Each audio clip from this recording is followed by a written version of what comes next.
North Carolina was settling into twilight. A gentle breeze rustled the leaves of the towering pines, carrying the earthy scent of the forest. Within her small tent, nestled amongst the roots of an ancient oak, Juniper lay in a deep slumber. Her dreams were a tapestry of soft light filtering through luminous flora, a world of gentle whispers and ethereal beauty. Then, the tranquility of the campsite was broken by the sounds of playful roughhousing. Hunter, his laughter echoing softly in the twilight, was engaged in a spirited wrestling match with his Pokémon, the leafy bellsprout and the vine-covered carnivine. Their playful growls and the rustling of their movements grew closer to Juniper's tent. In a surge of enthusiastic energy, the trio tumbled and rolled, their forms a tangle of limbs and foliage. They lost their footing, their momentum carrying them directly towards Juniper's peaceful haven. Like a rolling log, they spiraled sideways, their combined weight pressing against the fabric of her tent, moving from the foot of her sleeping form upwards. Juniper stirred in her sleep, the pressure a strange intrusion into her dream. Jolted awake by the unexpected sensation, her eyes fluttered open to the dim interior of the tent. A muffled weight pressed against her, and the rustling sounds outside were clearer now. Instinctively, she began to squirm, trying to escape the confining embrace of her sleeping bag. As she wriggled free and emerged onto the cool earth of the campsite, she could see the scene unfolding around the dying embers of the campfire. A pot lay overturned, its contents spilled, and a stack of firewood had been scattered. The playful wrestling had clearly escalated beyond mere gentle sparring. Pushing herself up onto all fours, Juniper was about to call out when a piercing, almost otherworldly yell ripped through the quiet evening, Bellsprout's eerie voice. The sound seemed to vibrate in the very air, sending a shiver down her spine. Immediately following the unsettling cry, thick, thorny vines erupted from Bellsprout, lashing out with surprising speed.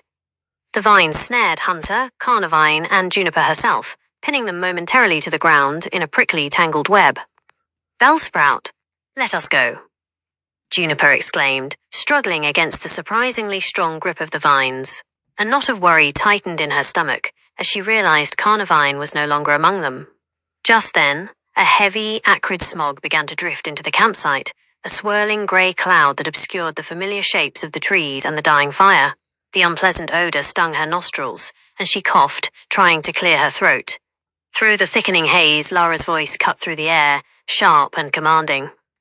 "Cynical, use smog." The smog intensified, billowing from an unseen source, enveloping the campsite in a disorienting shroud. Visibility plummeted, and Juniper could barely make out her own hands in front of her face. The world had become a swirling, stinging grey. Then, another command sliced through the smog. "Cyndaquil, join the fray with flame charge." A moment later, a streak of vibrant orange erupted from the greyness. Cyndaquil, wreathed in crackling flames, slammed into the tangled forms of Hunter, Bellsprout, and the spot where Carnivine had been. The impact was forceful, a burst of heat that Juniper could feel even from a distance, but it seemed more like a playful, energetic nudge than a harmful attack. The wrestling continued, fueled by the fiery newcomer, the chaos showing no signs of abating. Lost in the swirling smog and the ongoing tumble of bodies, Juniper could only hear the sounds of the continued wrestling and the occasional crash of something being knocked over. The campsite was descending into a state of minor disarray, gear scattered, the tent shaking with the force of the playful combat. The relentless disruption was making any thought of sleep a distant memory. Suddenly, a brilliant flash of light pierced the oppressive smog. As the light faded, a figure materialized, Ecclegore. Its form was a study in swift, elegant motion, even as it came to a complete stop. It stood in a striking pose, its body low and coiled, one arm extended in a fluid gesture, its masked face tilted slightly, as if observing the chaotic scene with intense focus. An aura of calm, collected power radiated from it, a stark contrast to the frantic energy of the wrestling match. Upon seeing Axelgore in this signature posture, Hunter, Carnivine, who had likely rejoined the wrestling, and Bellsprout all froze. Their playful movements ceased instantly, their attention completely captivated by the sudden appearance of Juniper's swift aquaguard. They stared, transfixed, at the silent, commanding presence that had just entered their chaotic game. "Taymon, what is Juniper's expression as Axelgore appears? Does she speak immediately, or does she let Axelgore's presence do the initial work of calming the situation?" She speaks immediately and breaks the silence. The appearance of Axelgore in its striking pose hung in the smog-filled air, a moment of frozen chaos. Then, Juniper's voice, though weary, cut through the silence. "That's enough," she stated, her tone firm but not angry. "It's time to settle down. Everyone needs to sleep." Her gaze swept across the still forms of Hunter, Bellsprout, and Carnivine, then rested briefly on Axelgore. There was a clear expectation in her voice, a silent plea for the disruption to end. "Taymon, what is the immediate reaction of Hunter, Bellsprout, and Carnivine to Juniper's words? Do they immediately obey, or is there a moment of hesitation? What does..."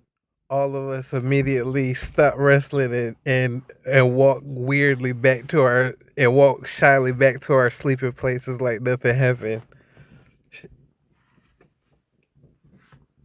Upon hearing Juniper's firm but weary words, the effect is immediate and somewhat surreal. The playful energy that had gripped Hunter, Bellsprout, and Carnivine dissipates as if a switch has been flipped. They cease their wrestling, their movements suddenly becoming slow and deliberate. A strange, almost comical gait takes over as they turn towards Juniper. It's as if they are sleepwalking, their steps a little unsteady, their eyes perhaps a bit unfocused in the lingering smog. Bellsprout's leafy tendrils droop slightly, and Carnivine's usually wide grin seems to soften. Hunter's posture slackens, and he rubs the back of his neck as if just waking from a deep daze. In this odd, almost dreamlike state, they begin to shuffle back towards their respective sleeping spots. It's a slow, meandering procession through the smoky haze, each step a little off-kilter, as if they are being guided by an unseen force. Axelgore remains in its signature pose for a moment longer, its masked gaze sweeping over the returning figures, ensuring the cessation of the commotion. Then, with a swift, fluid movement, it turns its attention back to Juniper, its silent presence, a reassurance that order has been restored. Taymon, what does Juniper do as she watches this strange, sleepy procession? Is she relieved, amused, or still slightly annoyed by the earlier disruption? Does she say anything further, or does she simply observe them returning to their rest? What does she do next to prepare for sleep herself? She looks around the campground and sighs, and then turns and tries to walk back in her tent, and then she hears a voice from the next tent over.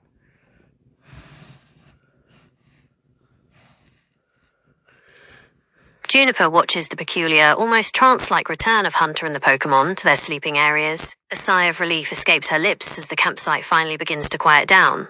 She surveys the scattered gear and the overturned pot, a silent acknowledgement of the minor chaos that had just unfolded.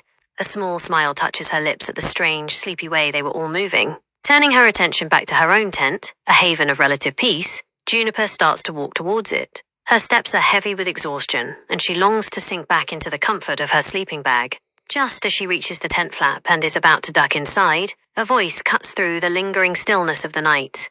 It's not a loud or aggressive voice, but rather a clear, curious tone coming from the tent pitch next to hers.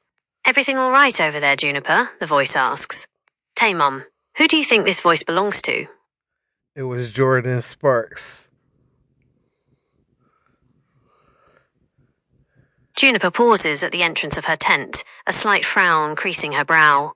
The voice that called out was familiar, a warm and friendly tone she recognized instantly. "Jordan?"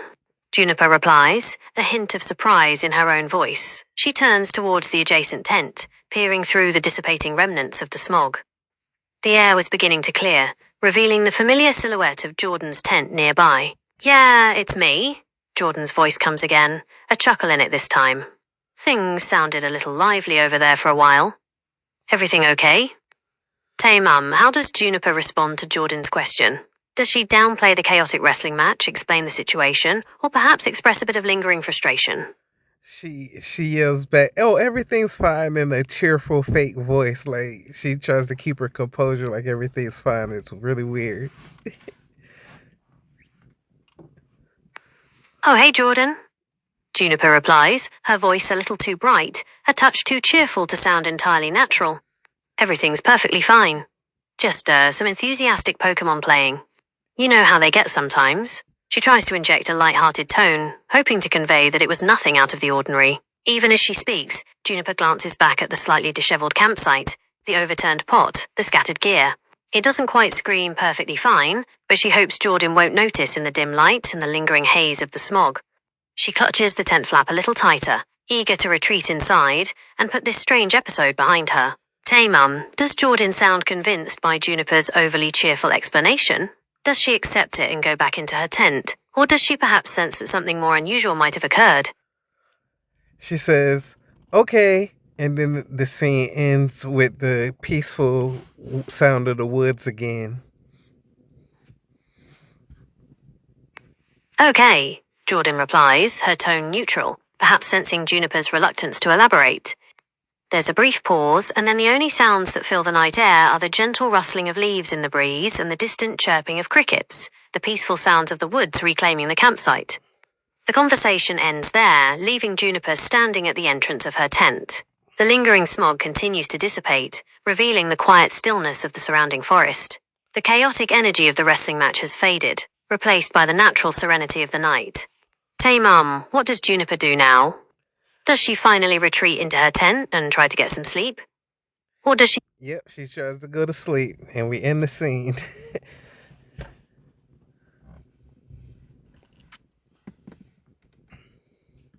With a final glance at the now quiet campsite, Juniper ducks into her tent. The darkness inside feels like a welcome embrace after the disorienting smog and the chaotic activity. She fumbles for her sleeping bag, the familiar feel of the fabric a small comfort. As she settles down, pulling the sleeping bag around her, the sounds of the forest become more prominent. The gentle hoot of an owl in the distance, the soft murmur of the breeze through the leaves. The earlier commotion feels like a strange dream, a bizarre interruption to the peaceful night. Exhaustion finally claims her, and Juniper closes her eyes. The image of Acklegore striking posed the last thing to drift through her mind. The peaceful sounds of the Northwest Carolina woods lull her into a deep and hopefully undisturbed sleep. And with that, the scene fades to black. End scene. That was great. Did you like that? I did. It was a fun and imaginative scene to play out. The way the chaos escalated and then suddenly stopped with Axelgore's appearance was quite dramatic.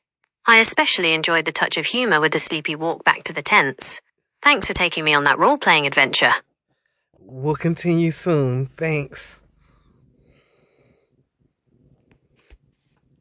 Sounds good. I'm looking forward to continuing the story whenever you're ready. Just let me know when you'd like to pick up where we left off. Sweet dreams until then.